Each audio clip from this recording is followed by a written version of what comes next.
Karayiplerin masmavi sularında gizlenmiş bir cennet. Egzotik plajları, rengarenk sokakları ve sıcacık insanlarıyla büyüleyici bir ülke, Barbados. Bu küçük ada ülkesi, tropik iklimi, zengin tarihi ve canlı kültürüyle ziyaretçilerine unutulmaz bir deneyim vaat ediyor. Bu videoda sizleri tropik bir yolculuğa çıkarıyoruz. Hazırsanız Nagis TV ile keşfe başlayalım. Karayip Denizi'nin doğusunda, Atlas Okyanusu'nun kucakladığı bir mücevher Barbados. Bu küçük ada ülkesi, volkanik kökenli komşularının aksine, mercanlardan oluşan farklı bir coğrafyaya sahip. Yüzyıllar boyunca mercanların birikmesiyle oluşmuş bu topraklar, göz kamaştırıcı beyaz kumlu plajlar ve yemyeşil palmiye ormanlarıyla bezenmiş. Barbados, yaklaşık olarak 430 kilometrekarelik yüzölçümüyle İstanbul'dan bile küçük bir alana sahip. Ancak bu küçük adada 300 bine yakın insan yaşıyor. Nüfusun büyük çoğunluğu Afrika kökenli Barbadiyanlardan oluşuyor. Ada, yıl boyunca sıcak ve güneşli tropikal iklimiyle ünlü. Ortalama sıcaklık 25 ile 30 derece arasında değişirken, serinletici alize rüzgarları adayı bunaltıcı sıcaklardan koruyor. Bu özellikleriyle Barbados, yılın her dönemi tatilcilere kucak açan bir cennet. Barbados tarihi, iniş çıkışlarla dolu bir hikaye anlatıyor. 16. yüzyılda İspanyollar tarafından keşfedilen ada, kısa sürede İngilizlerin hakimiyetine girdi.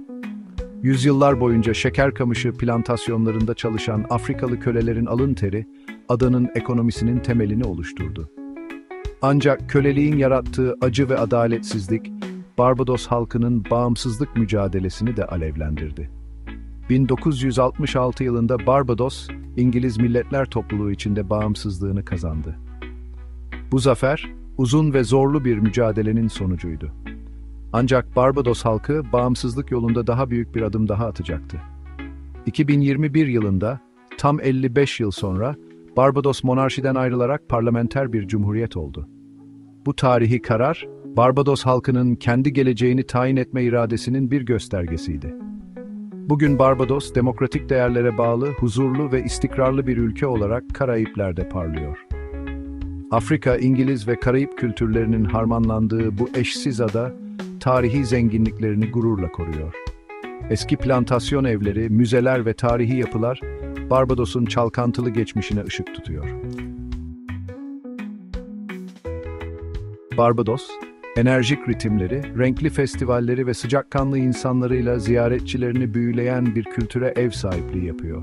Ada halkının yaşam sevinci, müzikte ve dansta kendini gösteriyor.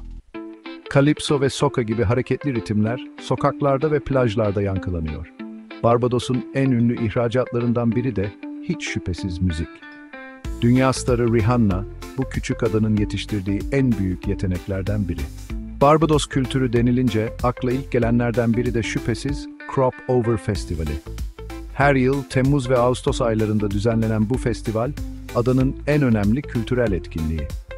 Köleliğin sona ermesini kutlamak amacıyla başlayan festival, günümüzde rengarenk kostümleri, sokak partileri ve müzik gösterileriyle tam bir karnavala dönüşmüş durumda. Barbados mutfağı da ada kültürünün önemli bir parçası. Deniz ürünleri, özellikle de flying fish olarak adlandırılan uçan balık, Barbados mutfağının başrol oyuncusu. Mısır unu, fasulye ve çeşitli baharatlarla hazırlanan kuku ise geleneksel lezzetlerden bir diğeri. Tabii ki Barbados denilince akla gelen ilk içeceklerden biri de rom. Ada, dünyaca ünlü rom üretimiyle de biliniyor. Tarihi rom fabrikaları, ziyaretçilere hem romun üretim sürecini yakından tanıma, hem de bu nefis içeceğin tadına bakma imkanı sunuyor. Barbados, küçük yüzölçümüne rağmen keşfedilmeyi bekleyen sayısız güzelliğe ev sahipliği yapıyor.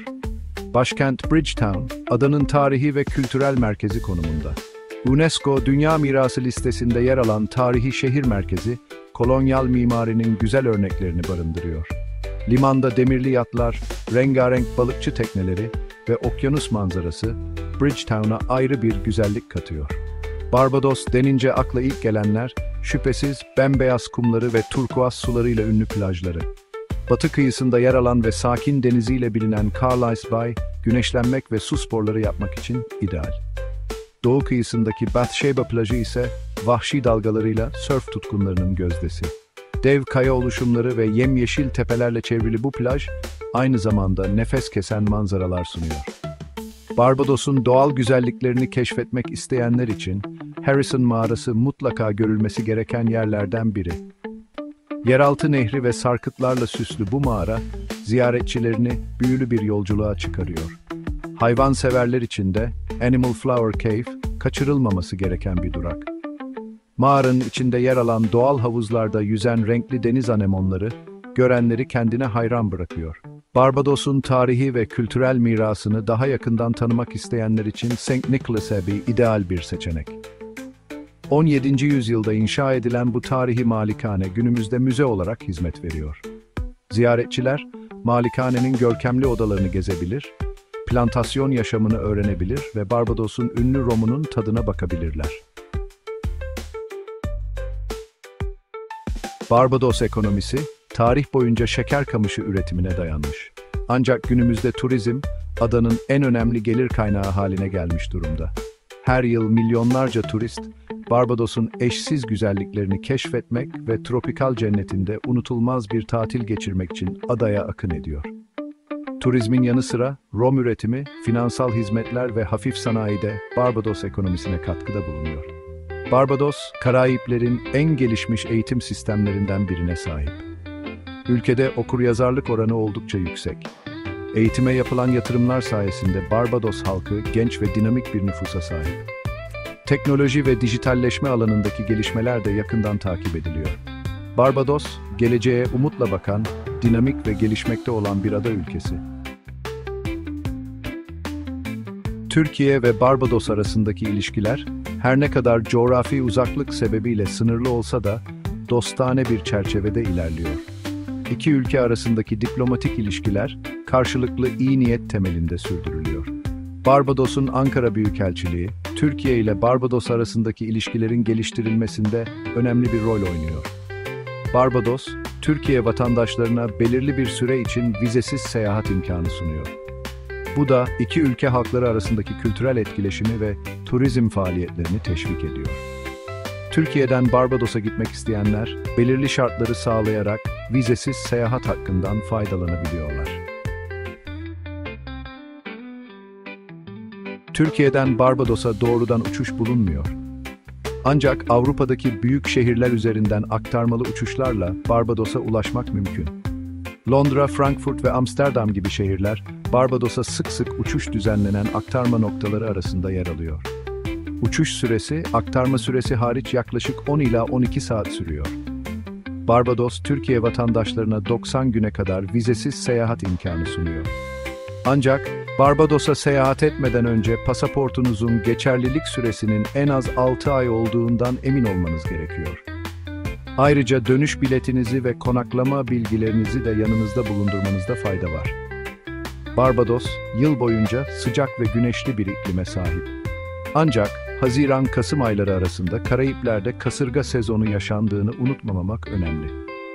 Bu dönemde seyahat etmeyi planlıyorsanız, hava durumunu yakından takip etmeniz ve gerekli önlemleri almanız gerekiyor.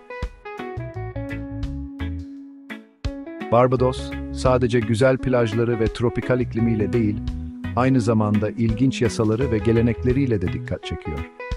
Örneğin, Barbados'ta kamusal alanda kamuflaj desenli kıyafet giymek yasak. Bu yasa, askeri üniforma ile karışıklığı önlemek amacıyla konulmuş. Ayrıca, Barbados'ta pazar günleri kırmızı kıyafet giymekte hoş karşılanmıyor.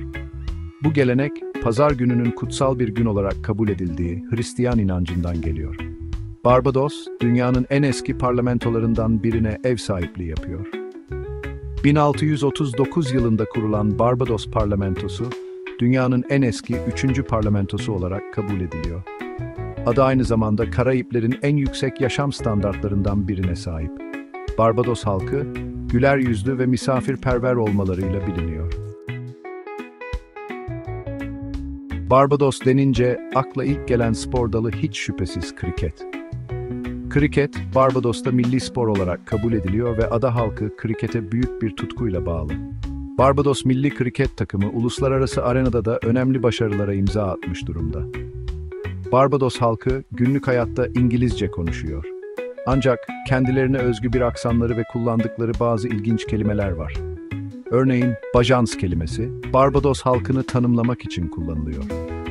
Vuh gine on ise neler oluyor anlamına gelen yaygın bir selamlaşma ifadesi.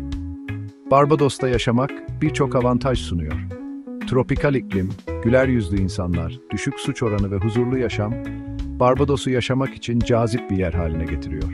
Ancak ada yaşantısının bazı zorlukları da yok değil. Yüksek yaşam maliyeti ve bazı ürünlerin ithal edilmesi nedeniyle fiyatların yüksek olması, Barbados'ta yaşamanın dezavantajları arasında sayılabilir. Turkuaz denizler, dans eden palmiye ağaçları ve sıcak bir gülümsemeyle karşılayan insanlar. Barbados, sadece bir tatil değil, bir hayat deneyimi sunuyor. Tarihi ve kültürüyle büyüleyen, doğasıyla kendine hayran bırakan bu cennet ada, her köşesinde keşfedilmeyi bekleyen gizli hazineler barındırıyor. Nagis TV ile dünyanın farklı köşelerini keşfetmeye devam etmek için abone olmayı unutmayın. Bir sonraki yolculuğumuzda görüşmek üzere.